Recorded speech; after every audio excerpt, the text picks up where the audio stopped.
Welcome back to Celebrity Radio. It's Alex Belfield talking to some of the biggest stars in the world and talking about some of the biggest tours too. David Gest, ironically named David Gest is not dead but alive with Soul Tour, is still going ahead after the death of the star earlier in the year. Stars include the Stylistics, Piebo Bryson, Rose Royce and Frida Payne, who will be appearing with Dina Carroll and Denise Williams. The tour starts on July 1st and ends in Nottingham on July the 13th.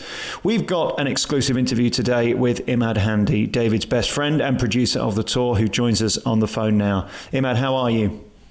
I'm well, how are you? Yeah, I'm good. I'm sorry we're talking under these circumstances because I was a big fan of David. I thought he was incredibly witty and funny and played the game beautifully. It's a great shock, this, isn't it? It was a very big shock, and we had so many plans for the future, and unfortunately, those plans are just going to be me by myself now and carrying them out. Let's set up your friendship with him to begin. How did you meet? Well, we met about 16 years ago by accident, yeah. And I think they always say most of the accidental friendships are most really the best ones. And we met out, we actually met in a nightclub, and I started working for David straight away. And the relationship just grew from there. Went from working with him to becoming best of friends.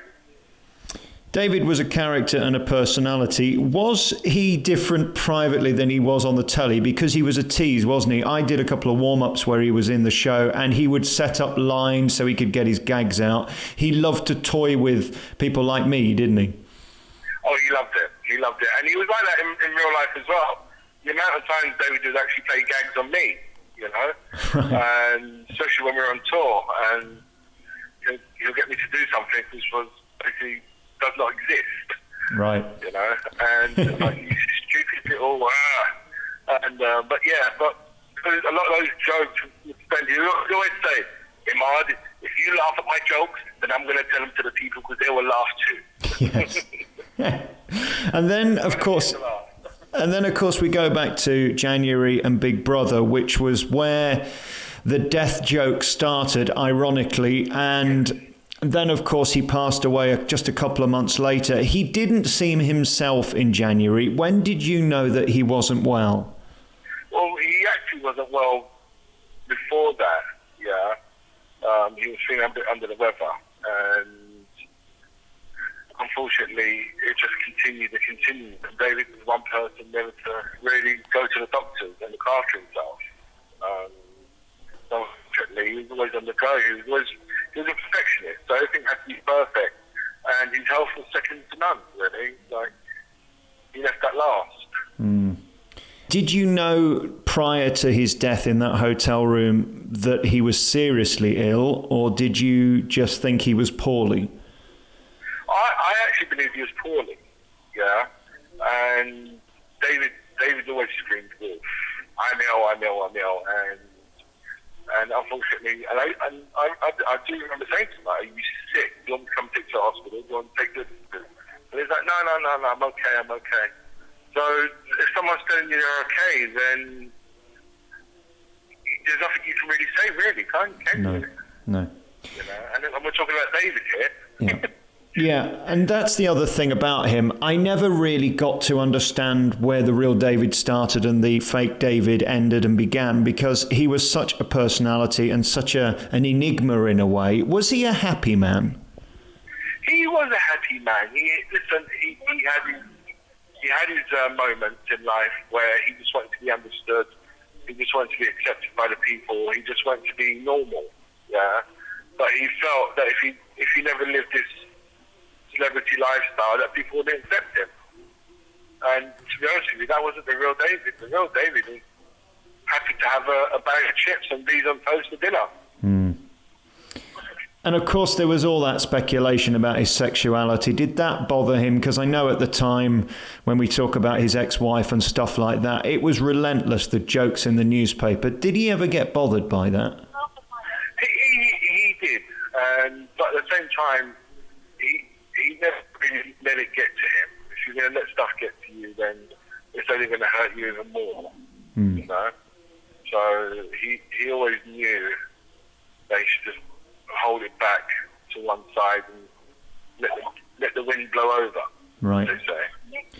And then, of course, he came to England and we fell in love with him. We love a character over here. He seemed to have an affinity with England more than America in recent years. And, of course, he was scattered here. He had his ashes scattered in the north, just outside, well, in Yorkshire, wasn't it?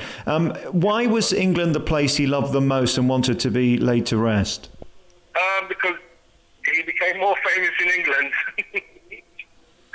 Yeah. Simple as that. Reason. Yeah, he just loved it. He was shown so much love from the English people more than he was shown from the Americans, to be honest. And he just loved that, and that's what made him want to stay in England. And I guess he was a one-off, wasn't he? I mean, he was the man that loved attention. Yes, he certainly loved his attention. So, but like he knew that at the end of the day, like England was his home, and this is where he wanted to stay. He made so many new friends, and a lot of friends that he made in England were just normal people, right? Not like the celebrity A-listy, B-listy in America. If anything, he made more Z-lister friends. Right. Yeah. And then in terms of his legacy, how successful was he? I mean, he died in a very lovely hotel. Was he a millionaire? Was he a billionaire? Was he successful? He was very successful. He was a millionaire, yeah. He was successful. A lot of rumours came up after he died that he was broke, which were not true. Like, he left a lot of money to a lot of people in his will, yeah. He had assets raised into millions. His memorabilia collection was worth millions, you know, and he was a very successful person.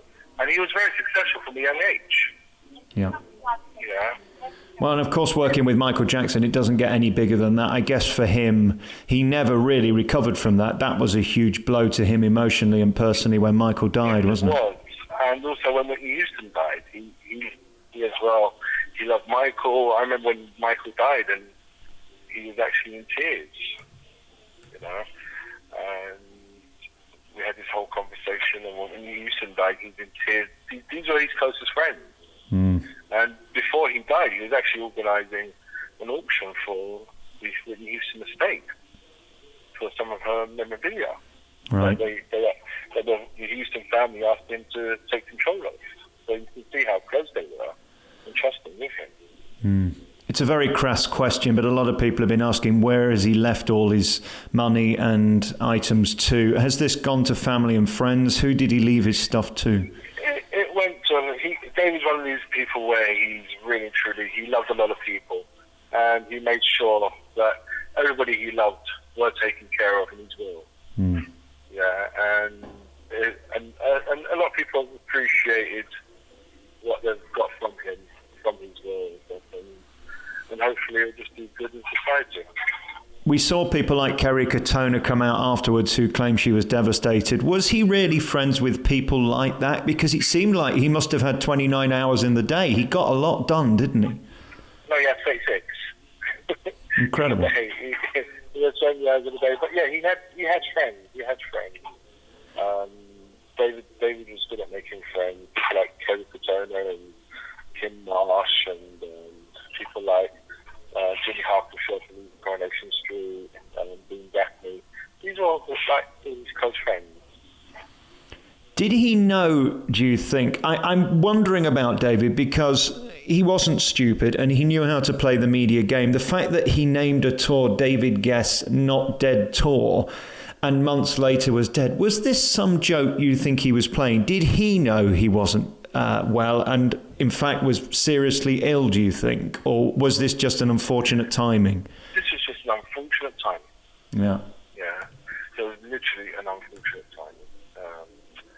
We even said that he basically wrote his own death will. Like, he killed himself by saying that. And it's just one of those things that unfortunately it happened and it happened. So all we can do now is just move on and try and make things right. And as for those last few days, there was much in the paper because they love to say that people are miserable and lonely and alone. Was he alone and was he depressed? Because that's one of the accusations. Oh, no. Not at all. Right. Yeah, he wasn't alone. He was feeling sick, yes, but he wasn't alone, and he wasn't depressed. That's for sure.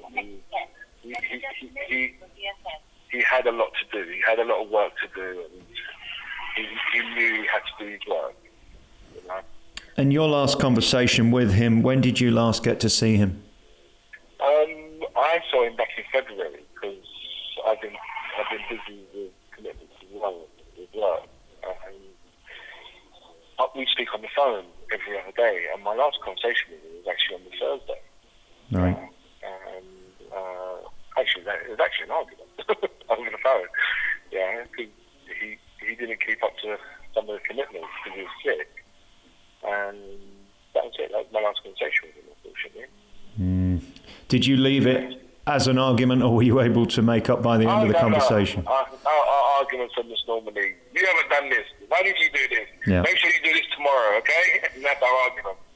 He does seem like he's a man with many thoughts. He was a man with many thoughts in his head and was a little disorganized. That's fair. That's a fair accusation, isn't he? He was a man who was busy. He was busy in life. Yeah, and he always knew how to keep himself busy. And the busier he was, the more happy he was. Yeah. And the medication stuff, we've seen it so many times. And of course, the irony with Michael Jackson and these similars, I suppose.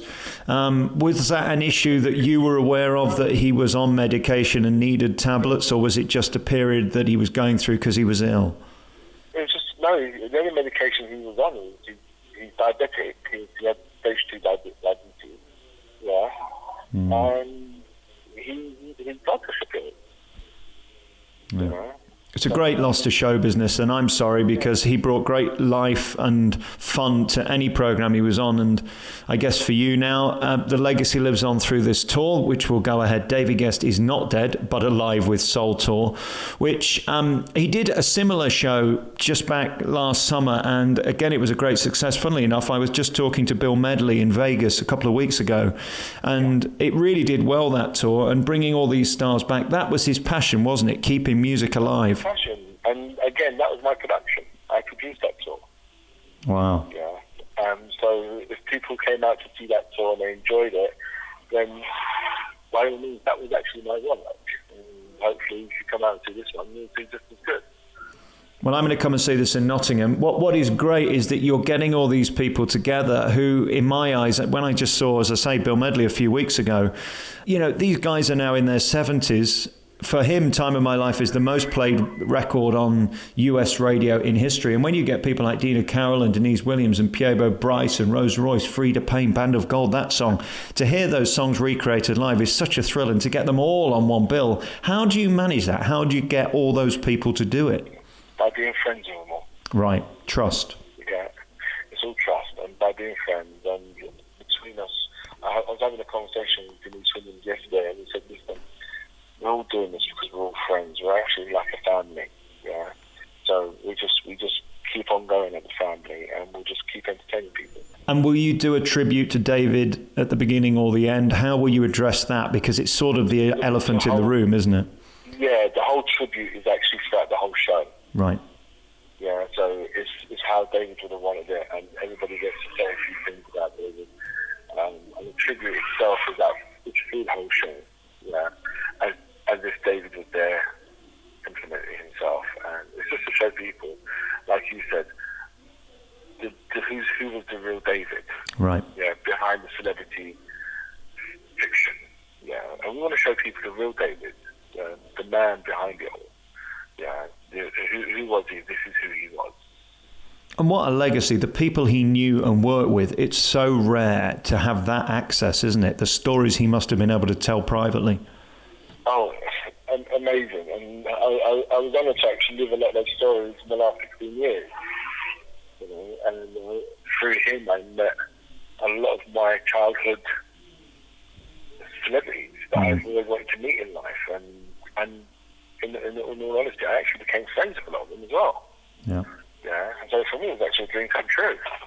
Yeah, he was an incredible man, and what a spirit. I would have loved to have been his PR in a way, to see him walk out those studios when he'd wound up people like me who took him seriously. That was the thing about David. You could never fully trust where he was going to be legitimate, because he loved to tease, didn't he? Yes. He loved to let people know that his stories were real. Yeah. And he had his cousins. Yes. And he had his aunties and uncles, which I won't say their names. Didn't he do one on Loose Women, I remember seeing once, which made me roar? Yes. But one thing with David, he always wanted to get that last punchline when he knew it was live. Yes. Yeah? Yeah. And a lot of studios would refuse to have him on in case he said something. It's a thin line, isn't it, between being funny and dangerous? Yeah. I remember once they actually made him sign a disclaimer saying that you will not say anything online there. Cowards. Listen, I'm so thrilled to talk to you, and I can't wait to see this tour. I'll see you in Nottingham. Let's just give some dates. Yeah, look forward to it. July the 1st, it opens at York Barbican Centre, then to Newcastle, Hull, Leicester, Preston, Warrington, Liverpool, Stockport, ending in Nottingham. July 13th at Nottingham Albert Hall. And this really is a bill of stars. Frida Payne, Rose Royce, Piebo Bryson, one of my favourites, the Stylistics, Denise Williams, and of course Dina Carroll, all performing. David Gest is not dead but alive with Soul Tour. Will you continue to do these, bringing these legends together for us? Because we love them. We thank you for it. Definitely. Yeah, we're going to continue, and it's only going to get better. Imad Handi, thank you so much for your time. I'm sorry we're talking under these circumstances, and good luck with the tour.